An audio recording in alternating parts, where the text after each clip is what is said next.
Hello everybody, welcome to Falcon computer academy. मैं हूं केवल विजय और मैं आज आपको कोरोल्ड्रा X6 में पढ़ाने जा रहा हूं लेक्चर नंबर 10।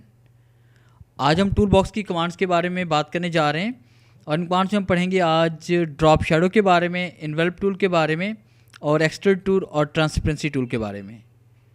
लेक्चर स्टार्ट करने से पहले आप हमारा चैनल सब्सक्राइब कर लें ताकि आने वाली जितनी भी वीडियोज़ हैं उनकी नोटिफिकेशन आप तक बआसानी पहुँच सके।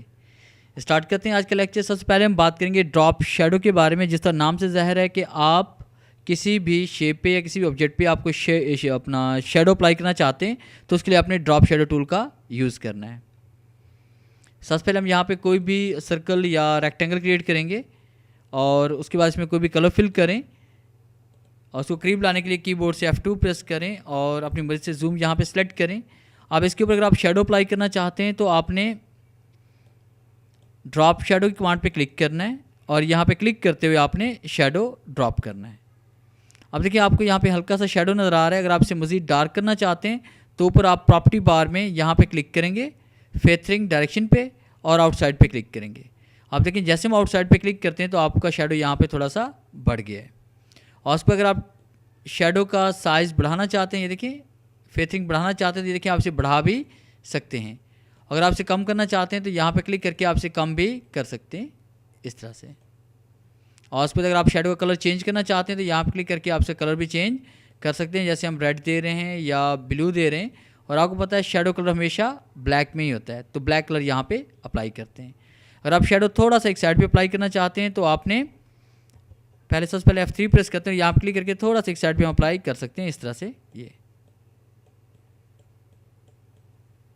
ये और उसके बाद इसकी फेथरिंग कम करना चाहते हैं तो यहाँ क्लिक करके आप इसकी फेथरिंग कम भी कर सकते हैं। और इसे डार्क करना चाहते हैं तो यहाँ क्लिक करके आप इसे डार्क भी कर सकते हैं। इस तरह से किसी भी शेप पे आप शैडो अप्लाई भी कर सकते हैं। और उसके बाद अगर आप शैडो को रिमूव करना चाहते हैं तो आपने ऊपर प्रॉपर्टी बार पे यहाँ पे क्लिक करना है, क्लियर ड्रॉप शैडो। अब जैसे यहाँ क्लिक करेंगे तो ड्रॉप शैडो कमांड यहाँ से क्लियर हो जाएगी। और उसके बाद नेक्स्ट कमांड हम पढ़ने वाले हैं यहाँ पे इन्वेल्प टूल के बारे में। इन्वेल्प टूल में ये होता है कि आप अपनी शेप को किसी भी दूसरी शेप में चेंज कर सकते हैं या इसमें कोई भी नई शेप आप उसमें क्रिएट कर सकते हैं। जैसे कि आपने रेक्टेंगल यहाँ पे क्रिएट किया और उसमें हम कोई भी कलर फिल करते हैं और कलर फिल करने के बाद आपने यहाँ पे इन्वेल्प टूल पे क्लिक करना है। अब देखिए जैसे इन्वेल्प टूल पे क्लिक करेंगे तो आपके सामने ये पूरी प्रॉपर्टी बार यहाँ पर चेंज हो चुकी है। इसमें देखिए स्ट्रेट लाइन भी क्रिएट कर सकते हैं, यहाँ पे सिंगल आर्क मूड भी कर सकते हैं और बने बने यहाँ पे इफेक्ट भी हमारे पास पड़े हुए हैं। जैसे कि हमने इस शेप में से कन्वर्ट कर दिया और कंट्रोल Z करते हैं तो नॉर्मल मोड में वापस आते हैं और यहाँ पे क्लिक करके आप किसी भी दूसरी शेप में इसको आप कन्वर्ट कर सकते हैं। तो इस तरह से आर्क मूड वगैरह आप इसमें बना सकते हैं। मज़ीद इसमें एडवांस लेवल में आपको जाके आगे पढ़ाऊँगा कि आपने इन्वेल्प टूल के ज़रिए खुद से आपने किस तरह से डिज़ाइन क्रिएट करने हैं। और उसके बाद नेक्स्ट टूल में हम पढ़ने जा रहे हैं इसमें एक्सट्रूड टूल। इसमें अगर आप 3D को इफेक्ट बनाना चाहते हैं अपने टेक्स्ट वगैरह को तो इसके लिए आप एक्सट्रूड टूल का यूज़ कर सकते हैं। किसी भी ऑब्जेक्ट को 3D के तौर पे शो करवाना हो या किसी भी टेक्स्ट को 3D में कन्वर्ट करना हो तो उसके लिए आप एक्सट्रूड टूल का यूज़ करते हैं। तो उसके लिए सबसे पहले आप कोई शेप क्रिएट करें या फिर आप कोई टेक्स्ट टाइप करें। जैसे कि मैं यहाँ पे टेक्स्ट टूल पर क्लिक करता हूँ, पेज पर मैंने क्लिक किया और यहाँ पर टेक्स्ट टाइप करते हैं। जैसे मैंने यहाँ पर लिखा फाल्कन। अब फाल्कन टाइप करने के बाद आपने इसका साइज़ बढ़ा लेना है और उसके बाद यहाँ पे क्लिक करेंगे। इसमें कोई भी इसमें बोल्ड फॉन्ट साइज आपने यहाँ पे अप्लाई करना है। जैसे कि मैं यहाँ पे ये वाला फॉन्ट अप्लाई कर रहा हूँ। अब ये फॉन्ट अप्लाई करने के बाद अगर आप इस पर फ़र्ज़ कीजिए इस पर आप इसे एक्सट्रूड टूल अप्लाई करना चाहते हैं, 3D इफेक्ट में से आप कन्वर्ट करना चाहते हैं तो पहले राइट क्लिक करें और उसके बाद कन्वर्ट टू कर्व पे क्लिक करें या कीबोर्ड से कंट्रोल Q प्रेस करेंगे। और फिर उसके बाद आपने यहाँ पर क्लिक करना है इसमें एक्सट्रूड टूल पे। एक्सट्रूड पे क्लिक करते हुए यहाँ टेक्स्ट पे फिर क्लिक करेंगे। टेक्स्ट पे क्लिक करते हुए अंदर की तरफ हम यहाँ से इस पर इफेक्ट ये अप्लाई करेंगे। और देखिए इफेक्ट अप्लाई करने के बाद आपके सामने ऊपर ये देखिए प्रॉपर्टी बार बिल्कुल चेंज हो चुकी है एक्सट्रूड टूल की कमांड में। और आपने यहाँ पे क्लिक करना है और इसे क्लिक करने के बाद आप यहाँ पे इसमें आएंगे हमारे पास use solid colour and use colour shade. Colour shade पे हम क्लिक करेंगे। कलर शेड फॉर किया रेड और उसके बाद हम यहाँ पे येलो अप्लाई कर रहे हैं और उसको फिर हम यहाँ पे क्लिक करते हैं। क्लिक करने के बाद ये देखें आप इसको कहीं पर भी मूव कर सकते हैं। यहाँ पर क्लिक करते हैं, देखिए मैंने यहाँ पर क्लिक किया और ये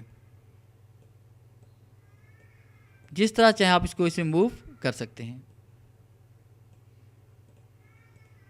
और अगर ऊपर वाला कलर यहाँ पे चेंज करना चाहते हैं तो आप यहाँ पे क्लिक करें। क्लिक करने के बाद आपने देखिए यहाँ पे राइट क्लिक करना है और उसके बाद आप यहाँ पे देखिए इस शेड के ऊपर शेड राइट क्लिक करेंगे, break extrude group of part पे क्लिक करेंगे और उसके बाद आपने ऊपर वाले टेक्स्ट पे फिर क्लिक करना है और यहाँ पे इसका हम कलर भी चेंज कर सकते हैं। इसमें कोई भी दूसरा कलर हम अप्लाई कर सकते हैं। तो इस तरह देखिए आप 3D इफेक्ट भी इसमें क्रिएट कर सकते हैं। तो ये था हमारा एक्सट्रूड टूल। और उसके बाद नेक्स्ट कमांड हम पढ़ने वाले हैं इसमें ट्रांसपेरेंसी टूल, कि आप किसी भी ऑब्जेक्ट को, किसी भी शेप को अगर आप ट्रांसपेरेंट करना चाहते हैं तो उसके लिए आपने ट्रांसपेरेंसी टूल का यूज़ करना होता है। सबसे पहले हम इस तहरीक को डिलीट कर लेते हैं, कीबोर्ड से शिफ्ट और 4 प्रेस करते हैं ताकि मुकम्मल पेज हमें नज़र आए। फ़र्ज़ कीजिए हमने यहाँ पे एक बॉक्स क्रिएट किया हुआ है, उसमें हमने कलर फिल किया और उसके बाद इसके ऊपर कोई भी दूसरा बॉक्स हम क्रिएट करते हैं, उसके ऊपर भी हम कलर फिल कर लेते हैं।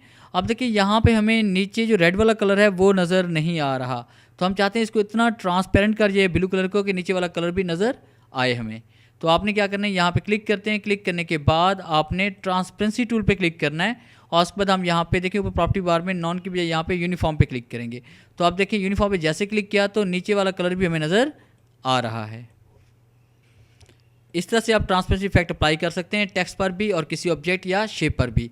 बाद ऐसा होता है कि पेज के दरमियान में हल्का सा कोई मोनोग्राम या कोई नाम या कोई भी टेक्स्ट वगैरह लिखा होता है तो वो भी ट्रांसपेरेंसी टूल का यूज़ करके लिखा जाता है। जैसे कि आप देखिए हमारे पास फ़र्ज़ कीजिए कि ये एक पेज है और हम इसके अंदर कोई भी नाम लिखना चाहते हैं। जैसे मैंने यहाँ पे टाइप कर लिया FCA और FCA टाइप करने के बाद देखिए मैंने यहाँ पे इस तहरीक का साइज़ थोड़ा सा बड़ा कर लिया और मैं इसको ट्रांसपेरेंट अगर करना चाहता हूँ तो ट्रांसपेरेंट करने के लिए मैंने यहाँ पे क्लिक करना है ट्रांसपेरेंसी टूल पे और उसके बाद हम यहाँ पे क्लिक करेंगे यूनिफॉर्म फिल पे। तो देखिए ये यहाँ पे ये मध्यम सा हो गया है। और आपसे और इसे जो है कह रहे हैं लाइट करना चाहते हैं तो यहाँ पे क्लिक करते हैं। देखिए यहाँ पे क्लिक करेंगे और इसे हम और थोड़ा सा लाइट करेंगे और थोड़ा सा ट्रांसपेरेंट कर देंगे। तो यहाँ पे क्लिक करके आप इसको बढ़ा भी सकते हैं और डार्क भी कर सकते हैं और यहाँ पे लाइट भी कर सकते हैं। तो ये था हमारा आज का लेक्चर जिसमें हमने पढ़ा ट्रांसपेरेंसी टूल के बारे में और उसके बाद एक्सट्रूड के बारे में, एनवल्प के बारे में और ड्रॉप शैडो के बारे में। अगर आपको हमारी ये वीडियो अच्छी लगी हो तो काइंडली से लाइक करें, शेयर करें, कमेंट्स ज़रूर दें। थैंक्स।